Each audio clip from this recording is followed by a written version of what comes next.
This is Savita Valsang and welcome to my channel Statistics Made Simple. In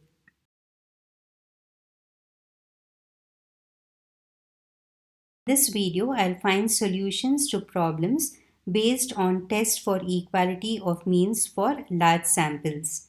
Here, it is very important to identify all the values which are given in the problem. The 5-mark problems under test for equality of means for large samples, we should be able to get 6 values from the problems, and the 6 values are n1, n2, x bar 1, x bar 2, and then we should get either sigma 1 squared, sigma 2 square, or sigma 1, sigma 2, or s1 squared, s2 square, or s1, s2. And one more important point to remember is if we use, say, s1 squared and s2 squared in place of sigma 1 squared and sigma 2 squared, or vice versa, a mark will be reduced because you have not understood the basic notations correctly. So please be very careful when you list down the values which are given in the problem. Though the answer may be the same, because you have not understood the concept, a mark will be reduced.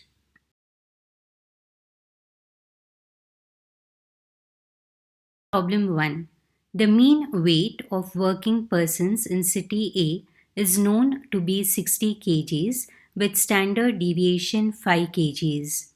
The mean weight of working persons in city B is known to be 58 kgs with standard deviation 2 kgs. Find the mean and standard error of the difference of mean weights of 150 randomly selected working persons of city A and 120 randomly selected persons of city B. This problem is a 2-marker. Either of the subdivisions can be asked. Now here, let us first identify what is given. There are two cities, that is city A and city B, and the mean and standard deviation of the weight of working persons in these two cities are given. That means the parameters are given. So it's very important to identify what are the parameters and other values which are given. From the first sentence, you have mu1 is equal to 60 and sigma 1 is equal to 5. So the mean of the first population is denoted by mu1 and the mean of the second population is denoted by mu2. Sigma 1 is the standard deviation of the first population and sigma 2 is the standard deviation of the second population. So in a similar way, mu2 is equal to 58 and sigma 2 is equal to 2. Then because they've used the word randomly selected, it means that n1 is equal to 150 and n2 is equal to 120. So these are the values which are given and it is written under solution. Now the first part of the question is to find out the mean of the difference of the mean weights of 150 randomly selected working persons of city A and 120 randomly selected persons of city B. In other words, under the first subdivision, we have to find out expectation of x bar 1 minus x bar 2. This is nothing but the mean of the difference of the sample means. So start with the first subdivision. Consider expectation of x bar 1 minus x bar 2, which is equal to mu1 minus mu2, which is equal to 60 minus 58. So you get expectation of x bar 1 minus x bar 2 is equal to 2 kgs. Similarly, let us now find out what is the standard error of the difference of the sample means. So consider SE of x bar 1 minus x bar 2. This is equal to root of sigma 1 squared by n1 plus sigma 2 squared by n2. Substituting, you will get root of 5 squared by 150 plus 2 squared by 120, which is equal to root of 25 by 150 plus 4 by 120. which is equal to root of 0.1667 plus 0.0333, which is equal to root of 0.2. So therefore, SC of x bar 1 minus x bar 2 is equal to 0.4472 kgs.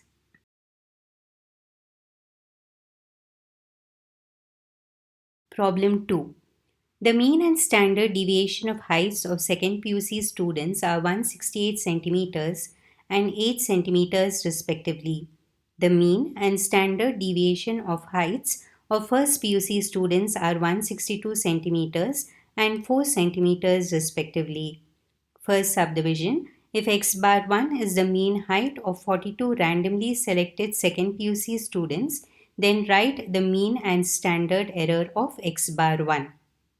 Second subdivision, if x bar 2 is the mean height of 45 randomly selected first PUC students, then write the mean and standard error of x bar 2. Third subdivision, also find the mean and standard error of x bar 1 minus x bar 2. From this problem, we realize that there are two populations, the second PUC students and the first PUC students. The mean and standard deviation of the first PUC students and the second PUC students are given, and this is with respect to the population. So under solution, write given mu1 is equal to 168, sigma 1 is equal to 8, mu2 is 162 and sigma 2 is equal to 4. Then from the first subdivision, we have n1 is equal to 42. This is the random sample of second PUC students, and from the second subdivision we get n2 value, which is 45.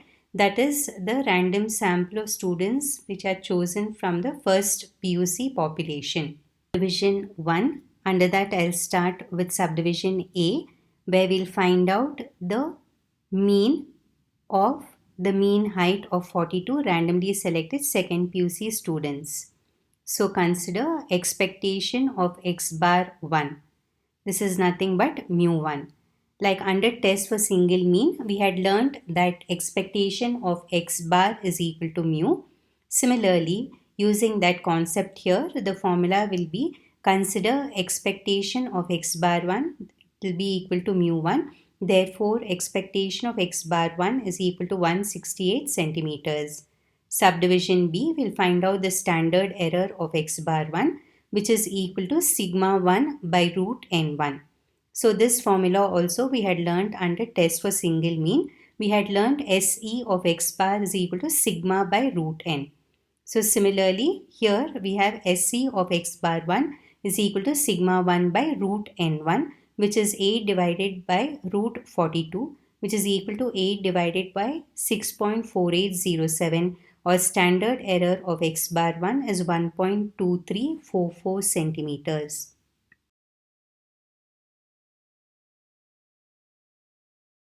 Second subdivision, subdivision A, consider expectation of x bar 2, which is equal to mu2. Therefore, expectation of x bar 2 is equal to 162 centimeters. Subdivision B, consider SE of x bar 2. So the formula will be sigma 2 by root n2, which is equal to 4 divided by root 45, which is equal to 4 divided by 6.7082. Or you get SE of x bar 2 is equal to 0.5963 centimeters. The third subdivision, subdivision A, this is based on test for equality of means. We have to find out the mean and standard error of x bar 1 minus x bar 2. So under subdivision A, consider expectation of x bar 1 minus x bar 2, which is equal to mu1 minus mu2, which is equal to 168 minus 162. Therefore, expectation of x bar 1 minus x bar 2 is equal to 4 centimeters. Subdivision B, consider SE of x bar 1 minus x bar 2, which is equal to root of sigma 1 squared by n1 plus sigma 2 squared by n2, which is equal to root of 8 squared by 42 plus 4 squared by 45, which is equal to root of 64 by 42 plus 16 by 45. And whenever you divide, take 4 places after the decimal after rounding off. So you get root of 1.5238 plus 0.3556, which is equal to root of 1.8794. Therefore, SE of x bar 1 minus x bar 2 is equal to 1.3709 centimeters.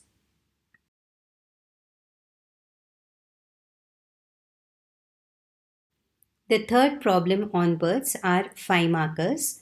Problem 3. The mean and standard deviation of heights of 100 randomly selected boys are 163 centimeters and 3 centimeters respectively. The mean and standard deviation of heights of 80 randomly selected girls are 161 centimeters and 2 centimeters respectively.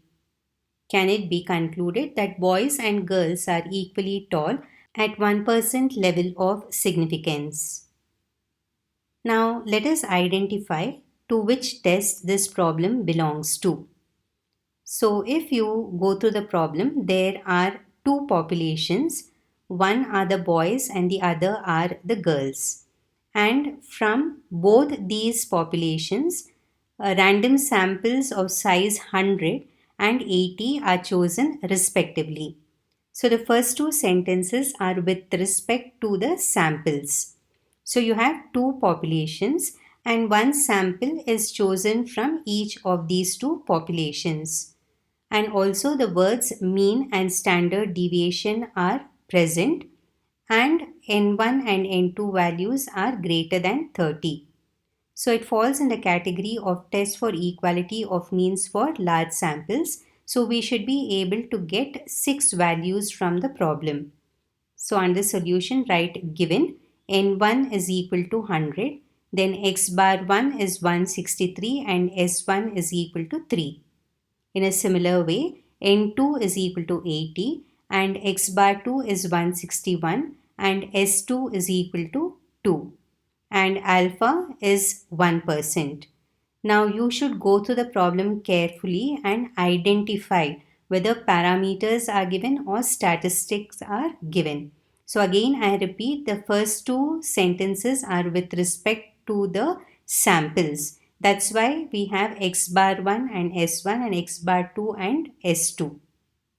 And in these problems, mu1 and mu2 will not be given, especially in the 5 markers. Now the next step is to write what is H0. So the general format for test for equality of means for large samples is H0. The two population means are equal, that is mu1 is equal to mu2. Now next we have to write what is H1. Now, because the words like more, less, increase, decrease, above, below are not used, the alternative will be a two-tailed alternative. So, versus H1, mu1 is not equal to mu2. Then under H0, the test statistic is Z equal to x bar 1 minus x bar 2 divided by root of S1 squared by N1 plus S2 squared by N2, which follows normal 0, 1.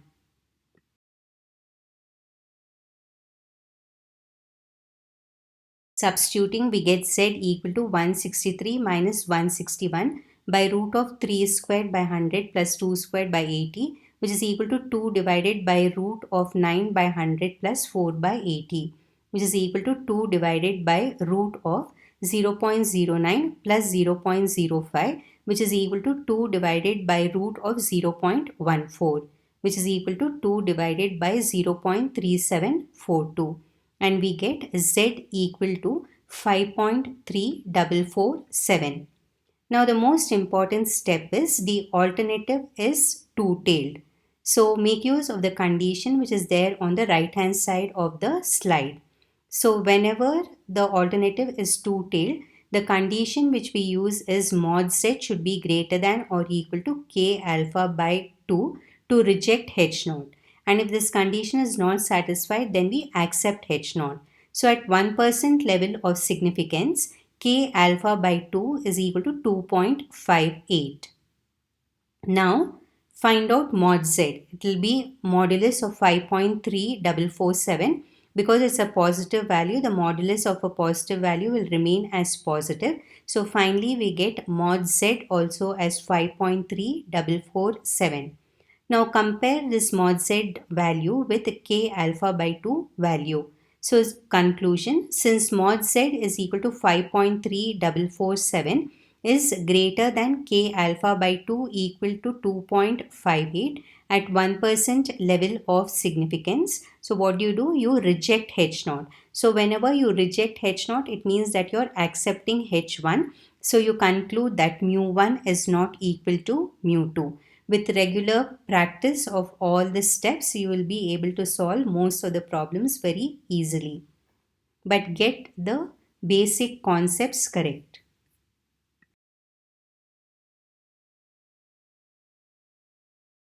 Problem 4. The standard deviation of length of fiber manufactured by process A is 0.5 centimeters and standard deviation of length of fiber manufactured by process B is 0.6 centimeters.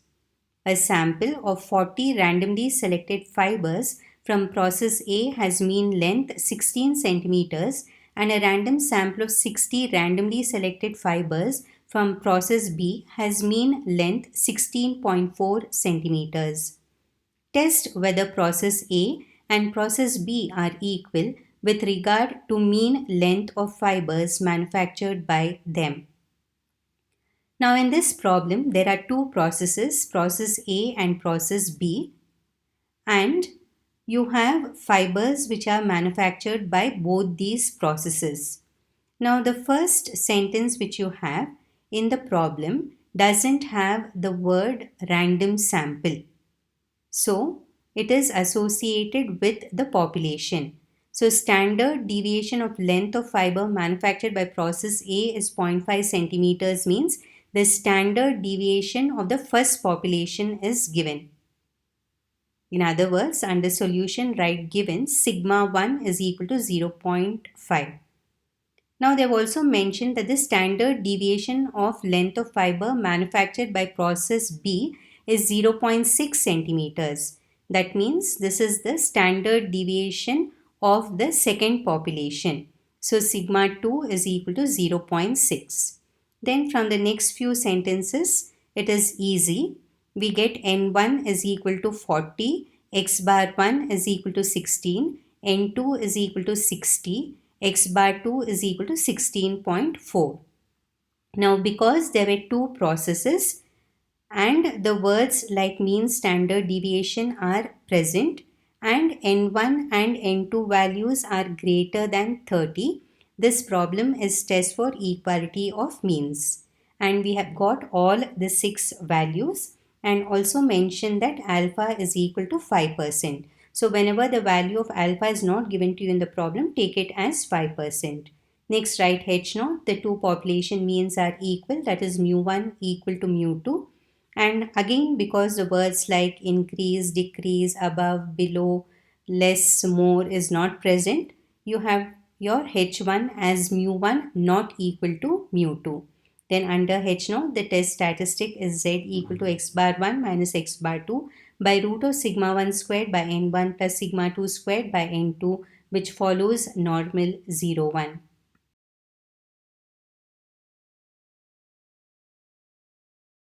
Substituting, we get Z equal to 16 minus 16.4 divided by root of 0.5 squared by 40 plus 0.6 squared by 60, which is equal to 0.4 divided by root of 0.25 by 40 plus 0.36 divided by 60, which is equal to 0.4 divided by root of 0.0063 plus 0.006, which is equal to 0.4 by root of 0.0123. And on further simplification, you will get Z equal to 3.6069. And again, because it's a two-tailed test, the condition which we use is mod Z should be greater than or equal to K alpha by 2 to reject H naught. And at 1% level of significance, K alpha by 2 is 1.96. So mod Z is modulus of 3.6069, which remains as mod Z equal to 3.6069. Now compare this value with K alpha by 2. So the conclusion is since mod Z is 3.6069 is greater than K alpha by 2 equal to 1.96 at 5% level of significance, we reject H naught and conclude that mu1 is not equal to mu2. Again here I repeat, that whenever you reject H0, you have to accept H1, and in this case, H1 is mu1 is not equal to mu2.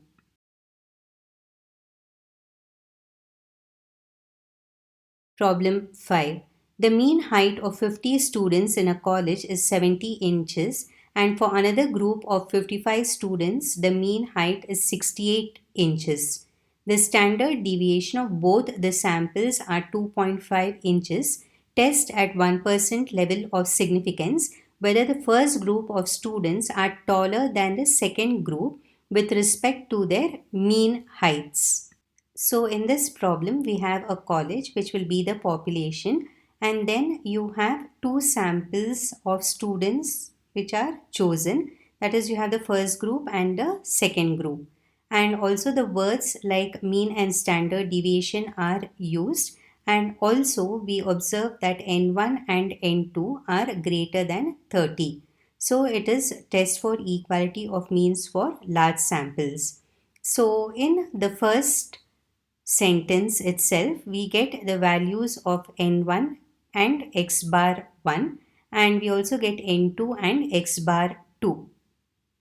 Now, n1 is 50 and x bar 1 is 70 and n2 is 55 and x bar 2 is equal to 68.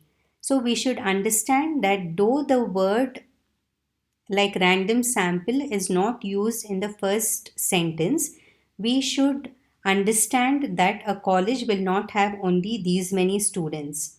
Okay, we will have a large group of students. So we should imagine that the college is the population which is large, and from this population they have chosen two groups of students.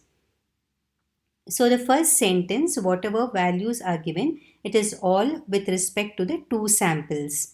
The second sentence, the standard deviation of both the samples are 2.5 inches. So here they have mentioned that the standard deviation of both the samples. Both the samples means what? The sample of the first group and sample in the second group. So S1 is 2.5 and even S2 is 2.5 because the standard deviation of the two samples are denoted by small s1 and s2. And in this case, we have alpha equal to 1%. H naught will be the two population means are equal, that is mu1 is equal to mu2. Now, in the last part of the question, they have mentioned that you have to check whether the first group of students are taller than the second group with respect to their mean heights. So, taller means it is greater than. So, it will be a right-tailed alternative. So, versus H1, mu1 is greater than mu2. Under H0, the test statistic is Z equal to x bar 1 minus x bar 2 divided by root of, now denominator please be careful, it is s1 squared by n1 plus s2 squared by n2, which follows normal 0, 1.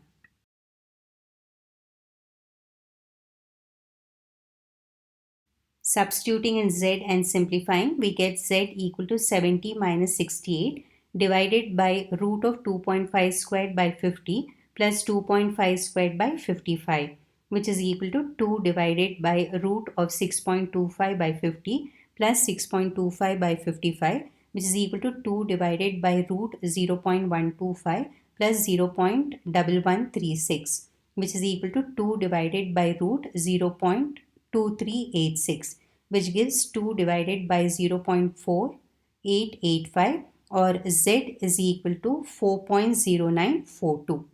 Now this particular test is a right tail test, so the conclusion is going to change.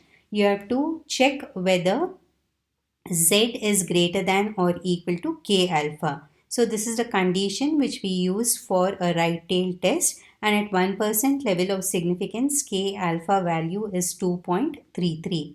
So check z value with k alpha value. So your conclusion will be, since z is equal to 4.0942, this is greater than k alpha equal to 2.33. At 1% level of significance, we reject H0 and conclude that mu1 is greater than mu2.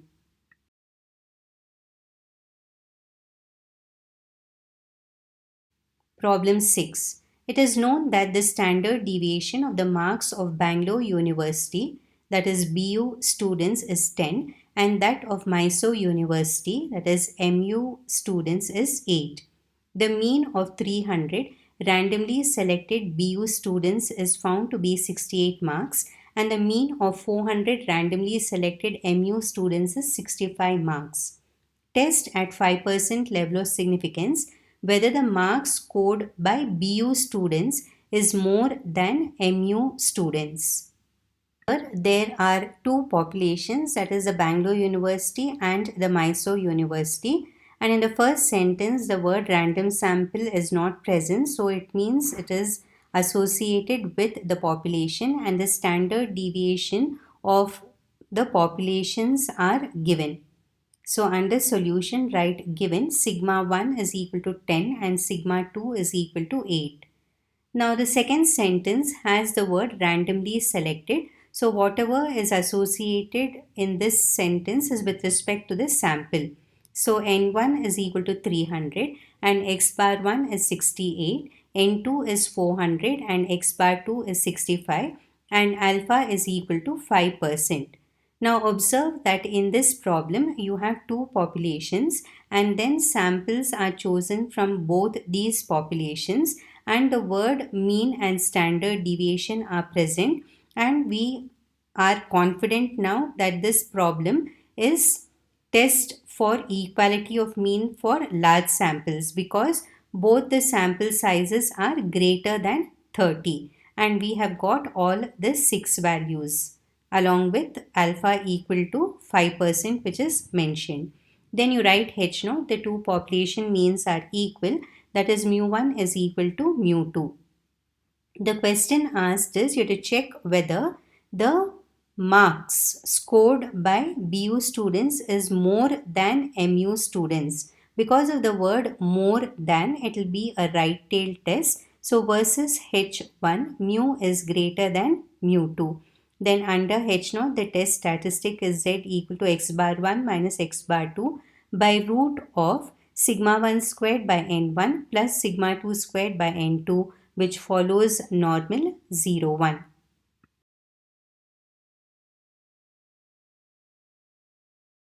Substituting, we get Z equal to 68 minus 65 by root 10 squared by 300 plus 8 squared by 400, which is equal to 3 divided by root of 100 divided by 300 plus 64 by 400, which is equal to 3 divided by root of 0.43 plus 0.16, which is equal to 3 divided by root of 0.4933, which is equal to 3 divided by 0.7024, or Z is equal to 4.2711.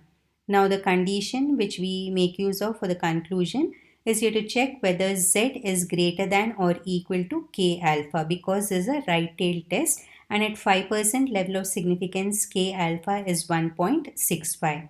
Now write the conclusion. You have to compare Z with K alpha. So since Z is 4.2711 is greater than K alpha equal to 1.65, at 5% level of significance we reject H naught and conclude that mu1 is greater than mu2.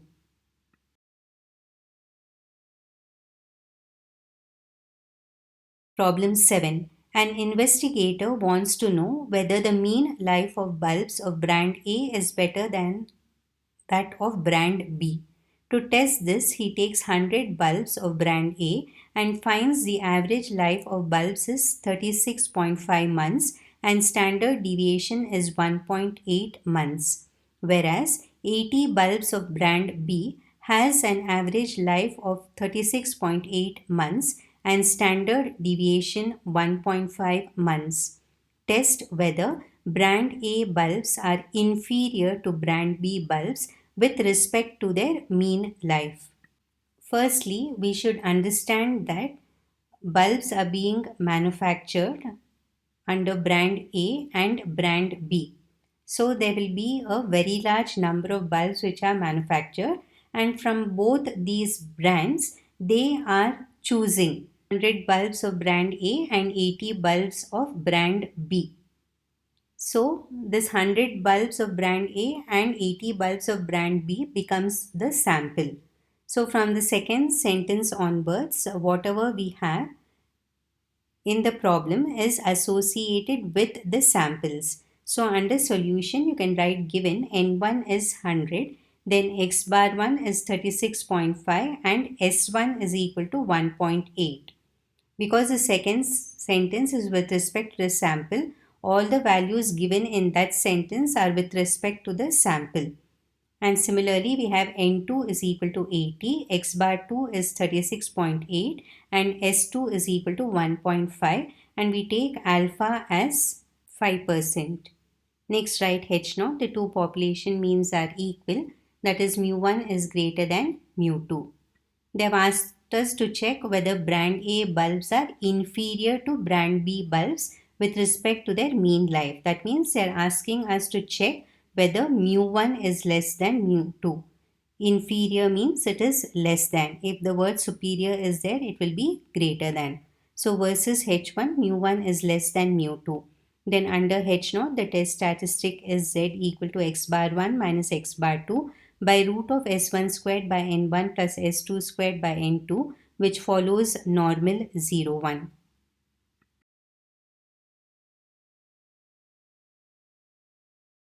Substituting, we get Z equal to 36.5 minus 36.8 divided by root of 1.8 squared by 100 plus 1.5 squared by 80.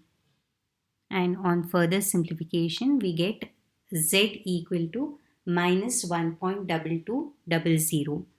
Now this is a left tail test. The condition for a left tail test is Z should be less than or equal to minus K alpha to reject H0.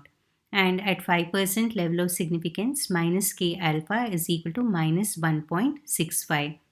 Now compare Z with minus K alpha.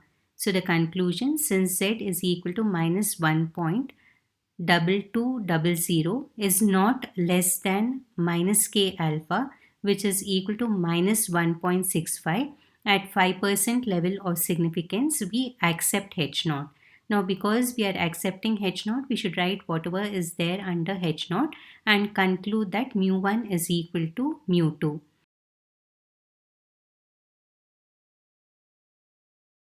Problem 8. In a certain year, for a random sample of 100 farms, the average yield of crop was 2000 pounds with a standard deviation of 224 pounds.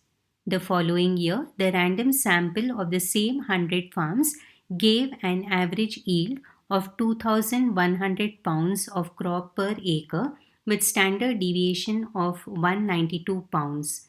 Test the hypothesis at 1% level of significance that the average yield in the country in the first year is less than the following year.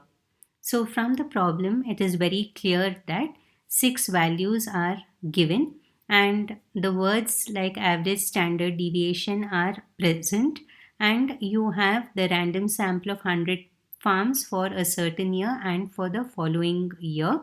So you have two different populations, you can say, or two different samples. So it falls in the category of test for equality of means for large samples because the farm sizes are 100 each, which is greater than 30. So the 6 values under solution you can write down, that is N1 is equal to 100, X bar 1 is 2000, S1 is 224.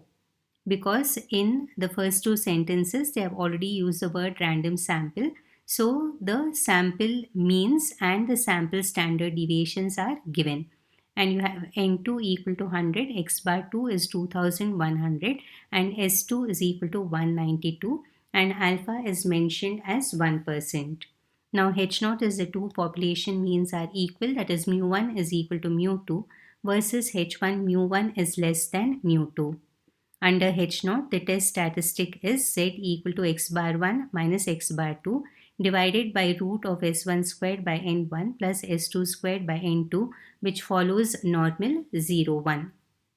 Now the alternative will be a left-tailed alternative because they have mentioned that the average yield in the country in the first year is less than the following year. So the average yield in the country in the first year means it is mu1, then less than the following year. So the average yield in the country for the following year will be denoted by mu2. So your H1 is mu1 is less than mu2.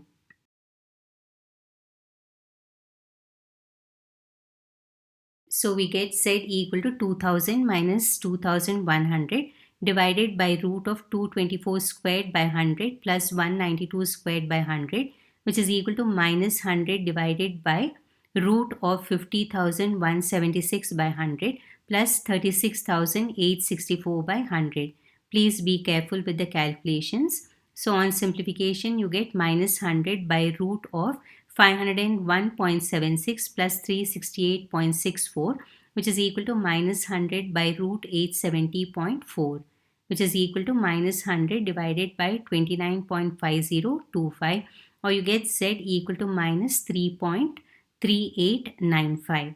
Now the condition for a left tail test is you have to check whether Z is less than or equal to minus K alpha.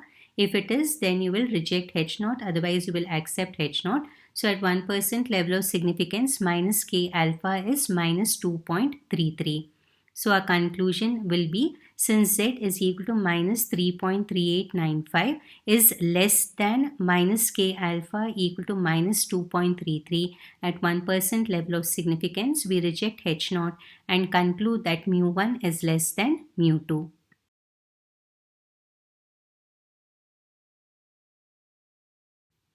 Test for equality of means for large samples is an important topic. Understand the basic notations correctly. Thank you all for watching and continue to practice. Look out for my next video, which will be the procedure for test for single proportion.